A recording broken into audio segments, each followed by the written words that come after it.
diaspora congolaise et Afrique du Sud, précisément Cape Town. Bakambouane eza ya solo, bamibale ebele bazokufa awa. Mwasi akenda kokanga suki, mwasi akenda kosala mwa nettoyage quelque part, or que manager na ya bimaka na ye, Bakamerounais, Banigérien, lokola bazaka na bango bavandeur ya babiloko toyebi, biloko yo l'état pekisaka.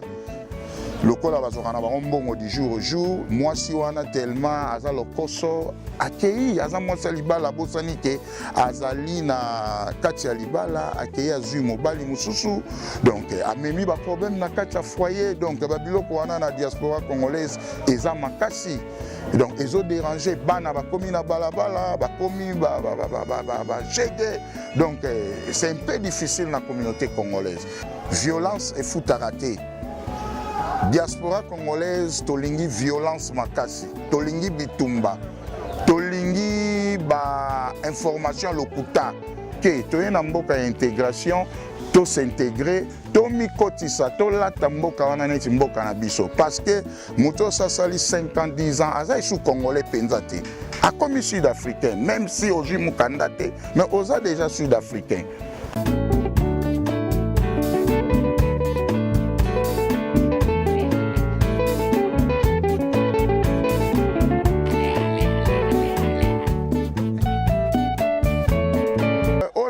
Passé ezakaka diaspora congolaise et Afrique du Sud, précisément Cape Town, tous à la vraie, tous à l'amour, tous à la oui, tous à la vraie, tous à l'amour, tous à la bagarre, na société nyonso problème ezalaka.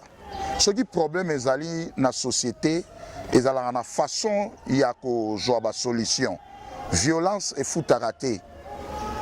Diaspora congolaise tolingi violence makasi, tolingi bitumba, tolingi ba information lokuta, totika, toluka soki na yoki mutu na likambu, to yoki communauté na likambu, luka ndeko wana solo la na ye, oyeba ce qui est ya solo to lokuta po bozwa solution. Donc diaspora toyeba ko tambola na ko banga makambu. Toza na Congo te, mboka o justice fonctionnaka. Mutu moko taza likolo ya justice, mutu moko taza likolo ya mibeko.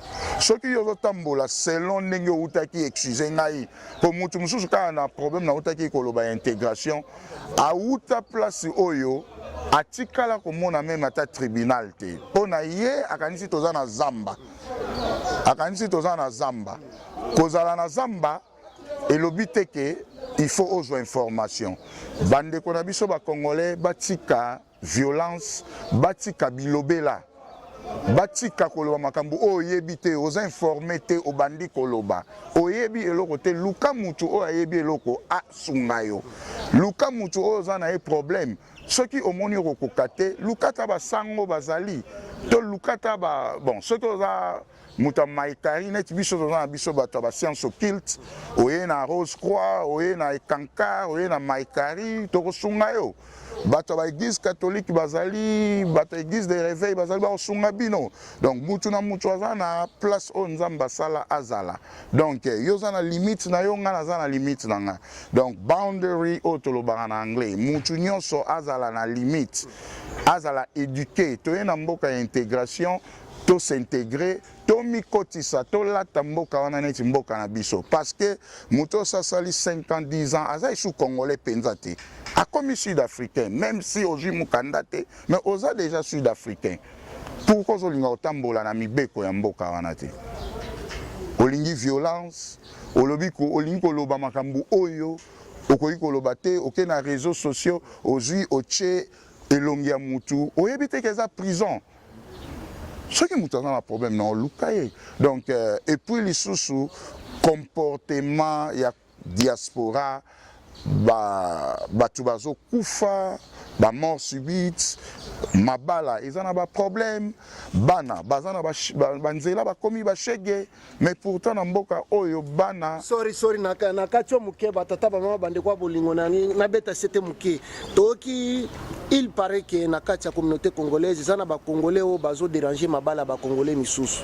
Selon information tozui que ba congolais o baza soki azana moi quelque chose ana moi moyen azana moi mutuka azolanda siko basi ya ba congolais o bazo na eloko te bazo zwa bango c'est-à-dire bazo koyebisa mabala bato. Est-ce que eza bosolo to lukuta? Eza ya solo na kosenga kutu mokolo kozwa ngonga kosala émission pona civisme pona ba bonne conduite. Eza vrai, eza lokuta te. Eza lokuta te, eza makambo ya solo ezosalama na mboka oyo. Batu o bakanisi basi bazui, mais par contre biso to yebi mutu oya mayele asungaka mutu azangi mayele. C'est ce qu'on appelle l'intellectualisme. Être intellectuel eza mutu o azozwa mayele azokotisa pa bato. Et non plus quand on est intellectuel ndeki tozo komi benga ba intellectuel to komi ko détruire bato. Nous sommes là pour orienter, de bonnes orientations. Makambo wana eza ya solo, bamibale bele bazokufa awa.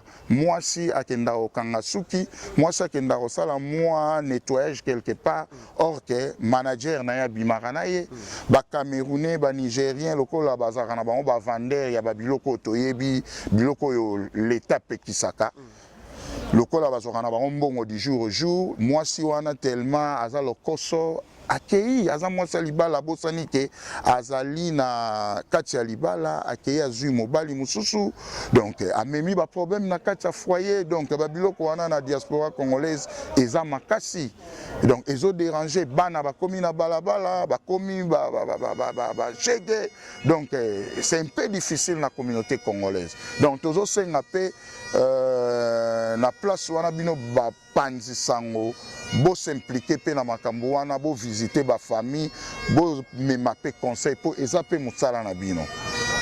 Merci mingi tokosala ya biso musala toza na suka ya mbula bambote na bao ya yo famille peut-être o promettre bango puisque bazo sepela na yo mingi bango nde batindaki biso toluka yo mbala sima soki toza na posa na yo okozala disponible pona kosula na bango bambote puis o promettre bango c'est possible. Oui, premièrement na souhaiter ba fête il y a fin d'année, ba fête il y a Noël et les Kamalamu na République démocratique du Congo nyonso na ba province nyonso na 26 provinces nyonso na chef de l'État na gouvernement na ye na peuple congolais na souhaité bango déjà ba bonne fête il y a fin d'année na ba bonne fête de Noël et les Kamalamu et puis ba oyo baza malade na ba hôpitaux bazala guéri.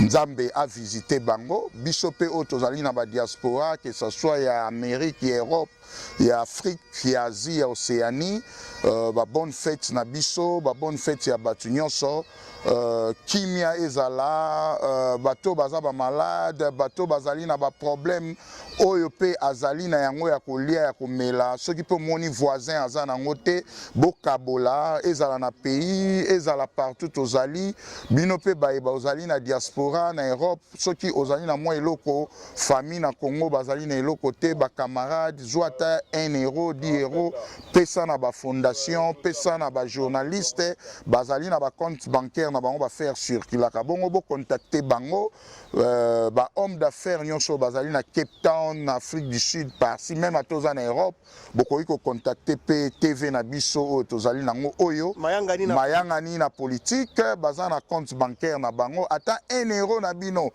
ata 1 rand na biso soki déjà tozui 1 rand topesi mayangani na politique to tche na compte o bako tche la biso na ni na télévision na bango wana soki toza déjà 1 million 2 millions de personnes to tcheli mayangani na politique bomoni ke mayangani na politique akosunga communauté mayangani na politique akozala na ba moyen de déplacement akokende ti na ba fin fond ya Afrique du Sud parce que Afrique du Sud tant mususu bozo mona ngo ka awa boy kitoko mais eza na place mususu pe mutu ke komaka te na Afrique du Sud po eza paradis te ezaka Afrique donc mayangani na politique akozwa mbongo wana oyo ngana yo tokocha mayangani na politique akozwa rnd wana